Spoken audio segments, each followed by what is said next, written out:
چھوڑ کر اپنا گھر بار چھوڑ کر جو کربلا کے میدان میں آتے ہیں صرف اس لیے آتے ہیں علی اصغر قربان کرے, علی اکبر قربان کرے, امام قاسم قربان کرے, اونو محمد قربان کرے, قاضی عباس علمدار قربان کرے, سب قربان کر کے آخری میں اپنی جان بھی قربان کر کے ہمیں پیغام دیتے ہیں لوگوں اللہ کا دین اتنا قیمتی ہے کہ اللہ کے دین کے لیے اگر جان بھی قربان کرنا پڑے تو یہ امام حسین کی سنت ہے. ہر انقلابی اس کا تعلق آپ کو یا تو نسبی طور پر یا تو قلبی طور پر کربلا سے ضرور ملا ہوا نظر آئے گا. چٹاتے نظر آتے ہیں تو ان کا تعلق بھی میدان کربلا سے نظر آتا ہے. اور 14ویں صدی میں سارے باطل فرقوں کے خلاف جو کھڑا ہوتا ہے اس امام احمد رضا کا تعلق بھی کربلا سے نظر آتا ہے.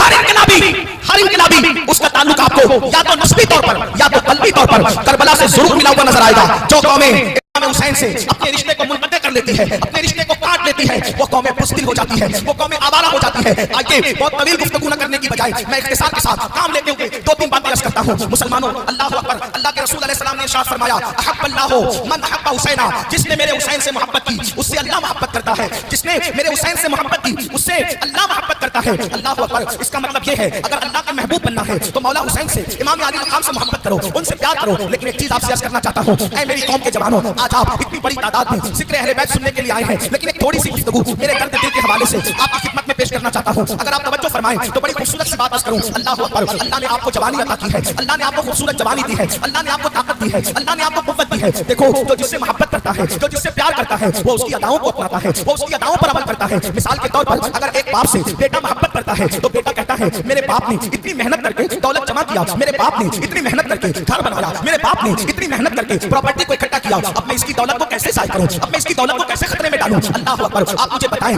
باپ کی محنت سے کمائی ہوئی دولت پر پیار کرنے والا بیٹا کبھی سوالیہ نشان کھڑا نہیں کرتا. اب آپ سے پوچھنا ہوں, ہم شہزادہ رسول امام حسین سے محبت تو کرتے ہیں یا محبت کا دعویٰ تو کرتے ہیں, بتائیں امام حسین کی قربانیوں کی ہم نے کیا قدر کی ہے, امام علی مقام کی محنتوں کی ہم نے کیا قدر کی ہے. بتاؤ جب سنیوں کا بچہ یہ یقین رکھتا ہے کہ کربلا میں امام صرف اور صرف اللہ کا دین بچانے کے لیے گئے تھے, تو بتائیے ہم دین پر کتنا عمل کرتے ہیں. اللہ اکبر. اذان ہو رہی ہو اور اللہ ہم دنیا کی باتوں میں مصروف ہو, اذان ہو رہی ہو اور ہم لوگ جو ہے موبائل پر گیم کھیل رہے ہوں, اذان ہو رہی ہو ہم دوستوں کی محفل سجا کے بیٹھے ہوں, اذان ہو رہی ہو ہم مسجد کو ویران کر کے بیٹھے ہوں. آپ سے پوچھنا چاہتا ہوں مسلمانوں, اگر باپ کی کمائی کو کوئی پیروں تلے کچلے تو باپ کے دل پر کیا گزرتی ہے. اے میری قوم کے جوانوں, باپ کی محنت پر کوئی پانی پھیرے تو باپ کے دل پہ کیا گزرتی ہے. یہ جو نمازیں, یہ جو اذانیں آج ہر گھر میں گونج رہی ہے, دیہات گونج رہی ہے, شہر گونج رہی ہے, اس میں امام علی مقام کے خاندان کی کتنی محنتیں ہیں. اب بتاؤ جب نمازوں کو ترک کرتا ہوگا مسلمان تو امام علی مقام کے دل پر کیا گزرتی ہوگی, امام علی مقام کے نانا کے دل پہ کیا گزرتی ہوگی. بڑی معذرت کے ساتھ اللہ اکبر, لوگوں کے دیکھا دیکھی آج میری قوم کے جوانوں کا حال بھی یہ ہو چکا ہے. اللہ اکبر. نماز نہ پڑھو پھر بھی ہم جنتی ہے,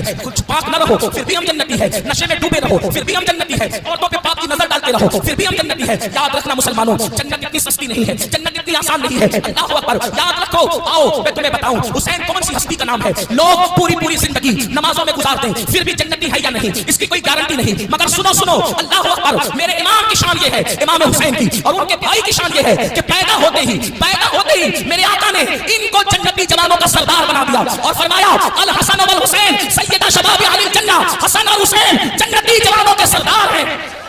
صرف جنتی نہیں, اگر کوئی جنتی ہو تو بھی بڑی بات ہے, لیکن زہرا کے لال علی کے بیٹے صرف جنتی نہیں بلکہ جنتی جوانوں کے سردار. علی کے بیٹے صرف جنتی نہیں بلکہ جنتی جوانوں کے سردار. یہ مقام بچپنے میں رسول اللہ نے عطا فرمایا. ذرا غور سے سننا, کوئی بات نہیں, ایک بات یاد رکھیں, دینی محفل میں سر نہیں دیکھے جاتے, بھیڑ نہیں دیکھی جاتی. یہ محفلیں بھیڑ دکھانے کے لیے نہیں ہیں, یہ محفلیں دل بدلنے کے لیے ہیں. بھیڑ سیاسی جلسوں میں دکھائی جاتی ہے, ان کو ضرورت ہوتی ہے, ہمیں ضرورت نہیں ہے بھیڑ کی. آپ کی بھیڑ دیکھ کر ہم اللہ کا شکر ضرور ادا کرتے ہیں کہ اللہ ذکر رسول سننے کے لیے تو نے اتنے بندوں کو بھیج دیا, لیکن ہمارا کلیجہ یہ بھیڑ جلسے میں دیکھ کر کے ٹھنڈا نہیں ہوتا. ہمارا کلیجہ اس دن ٹھنڈا ہوگا جتنی بڑی تعداد میں تم جلسے میں آتے ہو, اتنی بڑی تعداد میں جب تک فجر کی نماز میں نہیں آؤ گے تب تک ہمارا دل ٹھنڈا نہیں ہوگا. میری قوم کے جوانوں تھوڑی دیر بات سن لو, جو کھڑا ہے کھڑا رہ کے سن لے, جو بیٹھا ہے بیٹھے سن لے, لیکن سن لے مختصر بات. دیکھو آپ نے 3-4 منٹ ایسے ضائع کر دیے, ایک بار نبی اور آل نبی پر جھوم کر درود شریف پڑھے, بات آگے بڑھتی ہے. اللهم صل علی سیدنا و مولانا محمد المهدي الجود والکرم وآلہ وصحبہ وبارک وسلم. صلاۃ و سلام علیک یا رسول اللہ, صلاۃ و سلام علیک یا جد الحسن والحسین.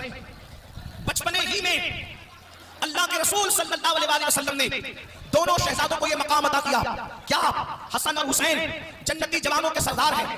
یہ اپنے نبی کا اختیار ہے.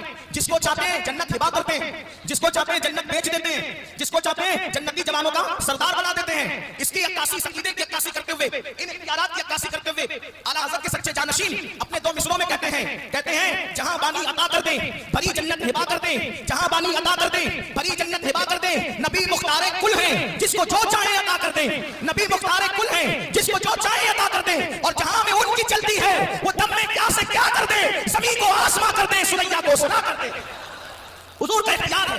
اپنے اختیار سے بچپنے میں امام حسن اور امام حسین کو جنتی جوانوں کا سردار قرار دیا. اب آپ سے پوچھتا ہوں, امام علی مقام امام حسن کو جب جنتی جوانوں کا سردار قرار دیا, امام حسین کو جنتی جوانوں کا سردار قرار دیا, اب بتائیں ان لوگوں کو محنت کی کیا ضرورت تھی؟ کیا ضرورت تھی مدینہ منورہ کی پھولوں کی سیج کو چھوڑ کر کربلا کی تپتے ہوئے ریگزار پر پہنچنے کی کیا ضرورت تھی؟ وہ تو گھر بیٹھے جنت کے مالک بن گئے تھے, جنتی جوانوں کے سردار بن گئے تھے. اگر یہاں پر علماء ذمہ دار علماء موجود ہیں وہ میری بات کی تائید کریں گے, اور اگر غلط کہہ رہا ہوں تو میری اصلاح کریں گے. اس پورے مجمع میں منبر سے لے کے نیچے تک امید کر سکتے ہیں کہ ہم جنتی ہیں. یہاں کوئی یقین کے ساتھ حتمی طور پہ نہیں کہہ سکتا کہ میں جنتی ہوں. بولو کوئی کہہ سکتا ہے یقینی طور پہ کہ میں جنتی ہوں؟ امید کی جا سکتی ہے, یقین کی بات نہیں کی جا سکتی. اس لیے کہ مجموع الزوائد میں اللہ کے رسول کی حدیث ہے, آقا ارشاد فرماتے ہیں جو اپنے آپ کو قطعی اور یقینی جنتی کہے میں محمد اعلان کرتا ہوں کہ وہ جہنمی ہے. امید بھی کرو, اللہ سے ڈرو بھی. لیکن امام حسن اور امام حسین ایسے یقینی اور قطعی جنتی ہیں جیسے جنت کا ہونا یقینی ہے ویسے حسن اور حسین کا جنتی ہونا یقینی ہے. اس کی وجہ کیا ہے؟ جس زبان نے بتایا, توجہ کرنا, اتنا قطعی اور یقینی جنتی ہونا کیسے ہے؟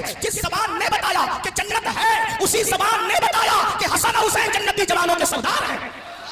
جو زبان جنت کی خبر دے رہی ہے وہی زبان ان کے سردار جنت ہونے کی خبر دے رہی ہے, سرداران جنت ہونے کی خبر دے رہی ہے. لیکن آپ سے پوچھتا ہوں, اللہ اکبر, بچپنے میں جن کو جنتی جوانوں کا سردار بنایا گیا ان کو محنت کی کیا ضرورت تھی؟ ان کو عبادتوں میں کثرت کی کیا ضرورت تھی؟ اللہ اکبر, ان کو صدقہ اور خیرات کی کیا ضرورت تھی؟ لیکن آپ دیکھیں لمحہ بھر بھی امام حسین کا زندگی کا ایک پل بھی کبھی دین کے مخالفت میں نہیں گزر رہا ہے, کبھی سستی اور غفلت میں نہیں گزر رہا ہے, بلکہ اللہ اکبر ہر لمحہ عبادت, ہر لمحہ عبادت, ہر لمحہ اللہ کو راضی کرنے کی کوشش. اللہ اکبر, یہاں تک کہ اللہ اکبر زندگی کی جو آخری شب تھی اس میں بھی یزیدیوں سے مہلت مانگی, آج کی رات دے دو تاکہ ہم کثرت سے قرآن مقدس کی تلاوت کر سکیں, ہم اللہ کی بارگاہ میں سجود نیاز اٹھا سکیں. میرے آقا علیہ السلام کے پیارے دیوانوں, ہمیں امام حسین کے نام پر کپڑوں کے کلر کو نظر آتے ہیں, ہمیں امام حسین کے نام پر وہ سچا عشق کرنے کا انداز کیوں نظر نہیں آتا؟ آج بڑی معذرت کے ساتھ آج ہماری جنت کا کوئی ٹھکانہ نہیں, آج ہماری جنت کی کوئی اللہ اکبر گارنٹی نہیں ہے, کسی کے پاس جنت کی گارنٹی نہیں. اس کے باوجود بھی آج ہم بے فکر ہیں. کہتے مولانا قیامت میں جو ہوگا دیکھا جائے گا, کہتے مولانا قبر میں جو ہوگا دیکھا جائے گا. میرے بھائیو آؤ, اللہ اکبر, جن کے رتبے ہیں سوا ان کو سوا مشکل ہے. حضرت سیدنا امام حسن بصری رضی اللہ تعالیٰ عنہ روایت فرماتے ہیں, امام حسن بصری فرماتے ہیں میں حج کو گیا, امام حسن بصری کہہ رہے ہیں میں حج کو گیا, جب میں حج کے لیے گیا تو میں نے کیا دیکھا؟ اللہ اکبر, کوئی بندہ ہے, امام حسن بصری ہے, حضرت سیدنا امام حسن بصری رضی اللہ تعالیٰ عنہ روایت فرماتے ہیں, امام حسن بصری فرماتے ہیں میں حج کو گیا, امام حسن بصری کہہ رہے ہیں میں حج کو گیا, جب میں حج کے لیے گیا تو میں نے کیا دیکھا؟ اللہ اکبر, کوئی بندہ ہے, امام حسن بصری کہتے ہیں میں حج کے لیے گیا تو میں نے دیکھا کوئی بندہ ہے اور وہ بندہ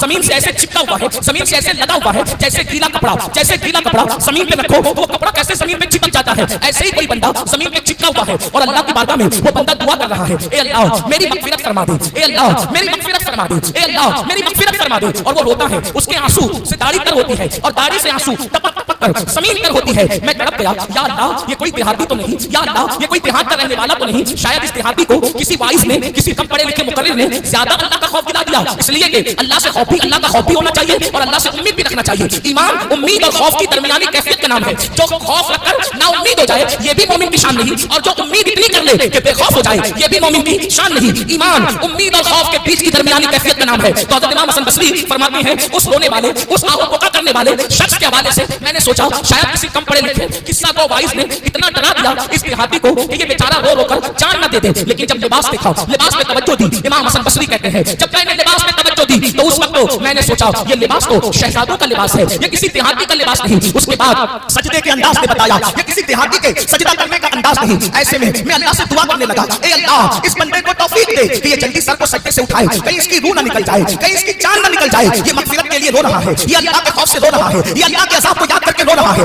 سے اٹھائے تاکہ میں اس کو سمجھاؤں اللہ کے بندے اتنا نہیں روتے, اللہ سے امید بھی رکھتے ہیں. امام حسن بصری فرماتے ہیں لیکن جب اس شہزادے والا تبار نے سجدے سے سر کو اٹھایا, جب سر سجدے سے اٹھایا تو میں اس کی کیا اصلاح کرتا, میں اس کو کیا سمجھاتا؟ میری اصلاح ہو گئی کہ وہ زمین سے چمٹ کر اللہ کے خوف سے رونے والا کوئی اور نہیں تھا, وہ جنتی جوانوں کے سردار حسین ابن علی تھے جو اللہ کے خوف سے اپنی مغفرت کی دعا اس شان سے کرتے ہوئے رو رہے تھے. مجھے اس دن پتا چلا جب جنتی جوانوں کا سردار آخرت کو یاد کر کے اپنی مغفرت کا سوال کر کے اللہ رب العزت کے خوف سے اتنا آنسو بہاتا ہے تو ہم کو کتنا آنسو بہانا چاہیے. وہ قاری قرآن جس کا کٹا ہوا سر نیزے پہ قرآن پڑھ رہا ہے, وہ اتنے آنسو بہائے. اب آپ مجھے بتاؤ اے ہزاروں کی تعداد میں ذکر اہل بیت سننے والوں, میں تم سے پوچھنا چاہتا ہوں, امام علی مقام سے محبت کا دعویٰ ہے, ایمان والے دل پہ ہاتھ رکھ کر سوچو, آج سے پہلے قرآن کب ہاتھ میں لیا تھا, آج سے پہلے قرآن کب اٹھایا تھا, آج سے پہلے قرآن کی تلاوت کب کی تھی. اللہ اکبر, سالوں سال بیت جاتے ہیں, کبھی قرآن ہاتھ میں نہیں لیتے, کبھی قرآن کو ہاتھ میں نہیں اٹھاتے. بتاؤ کیا منہ دکھاؤ گے امام حسین کو, کیا منہ دکھاؤ گے حسین اعظم کے نانا کو, کیا منہ دکھاؤ گے اللہ رب العزت کو کہ مسلمان 3 گھنٹے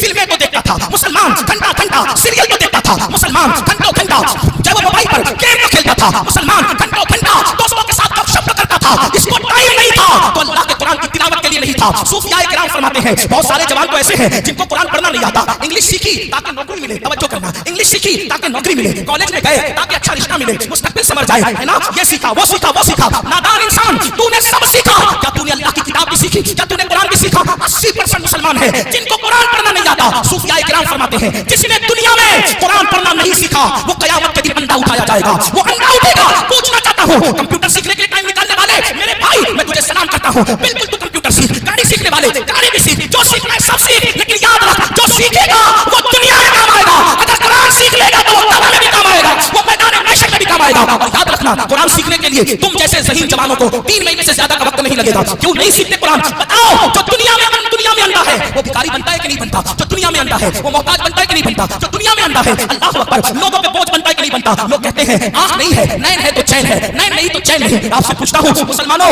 دنیا کا انڈا قیامت میں آنکھ والا اٹھے گا, لیکن قرآن نہ سیکھنے والا قیامت میں اندھا اٹھے گا.